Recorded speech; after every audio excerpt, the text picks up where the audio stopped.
Hi guys, welcome back to my channel. If you're new here, welcome. My name is Olabisi. So today we're gonna be talking about money, financial goals, things to learn in your 20s. So some of the lessons that I learned about money in my 20s, and if you're in your 20s or even outside of the 20s, you'll be able to learn a thing or two.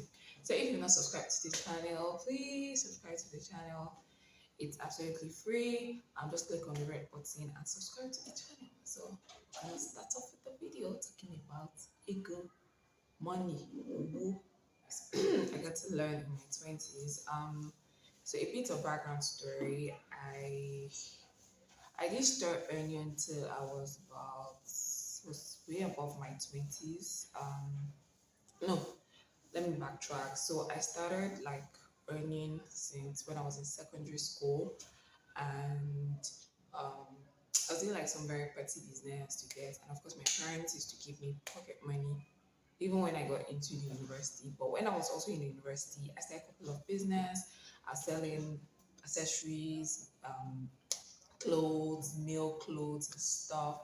Throughout my time in uni, I was selling farm produce. I think during my 4 year in school, we had like a farm year, so we had access to farm. So we usually bring in um, eggs and stuff to the hostel, and then we would sell it. So those are a couple of like small businesses that I did. I didn't start working like official till when I was done with school. Like immediately I was done with school, I got a job. I still did like some couple of jobs here and there, more like holiday jobs, but I didn't start earning like proper, maybe like money in bulk till like I was like done with school, but I had like some couple of business that I did.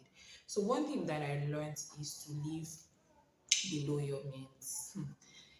This requires a lot of discipline, like a lot of discipline. So you want to know how much are you earning per time, whether it's through business or through money that your parents are going to give to you, because most people in their 20s are probably in uni, just finished school, just got their first job, that kind of thing. So it's important for you to be able to know how much you're earning, and then also how much you're living on as well. So try as much as possible to ensure that the amount that you spend on a day, a weekly, a monthly basis is way lower than the amount that you have, that you're earning, so that you can be able, the extra you can put it into savings and also into investment. So the first thing is actually to live below. Number two that I learned is saving. So saving is very important. Save for the rainy day, for emergencies and stuff. So it's really important for us to be able to save, and then you'll be able to basically save when your money you're spending on expenses is way lower than the money that you're earning. So there are different platforms that helps you to save, whether on a daily, weekly, monthly basis. You have PiggyVest, you have Carrywise. These are majorly apps that you can develop, that you can download for your Play Store, and then it can help you to automate the process. Like I said, when I was in school, my early 20s, then even down to my late 20s, even when I started my job and stuff, I just try to ensure that I was exploring other income opportunities. So whether it is active income or passive income. So there are other things you could do. Whether you're a student, you can intern. There are different organizations that we can intern. Currently, one of the organizations that I work for have like a couple of interns, and some of them are actually students. So they get to do their work sometimes in the evening and early hours before they go for classes, and then they're paid at the end of the month. That's still extra apart from what their parents are earning. That are sending to them, or your siblings, or your uncle, your rich uncle, that kind of thing. So it's important for you to be able to explore additional sources. Number three is to invest. So most times when we hear about investment, we're always thinking, investment is. But I think early for me, I started learning about investment, especially from my grandpa. So my grandpa started. My grandpa had like a couple of investments, and I got to see what it means for you to be able to invest. So that in his 70s, he had a very terminal illness. And for about 8 years, it was really like the illness was really bad. Like, so he constantly had to manage it, had to go to hospitals, had to have private doctors come to treat him, a whole lot of things like that. So, but we usually say then that thank God that there was money to at least take care of him because, and if he didn't have those investments and he made early, he would not have like, you know, maybe he would have even died early. So that just helped me to see the importance of investment early. And he started like investing in shares very early. I mean, he just started off little. So it's important for us to be able to invest little by little.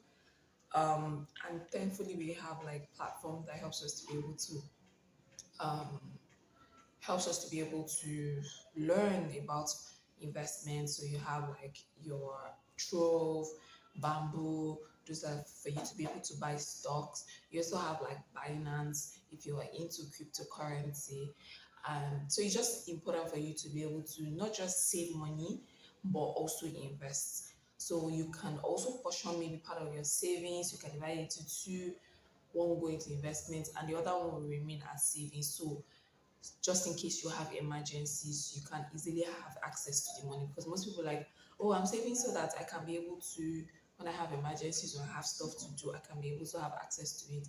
But you also want to think long term too as well. So savings just help in terms of short or medium term plan, but investment helps in like the long term. So my final tip would be to um get financial education and then also upgrade. Like education is very important, so education in terms of money, so understand money, how to make money, how to manage money. So don't just feel like, oh, I've learned it and then that's it. No, it's a continuous journey. So you have to constantly listen, read books about it. You have to follow um, mentors. You can have mentors about it, podcasts. Also join community. I think one of the great decisions I made was to join a community. It's called Money Africa.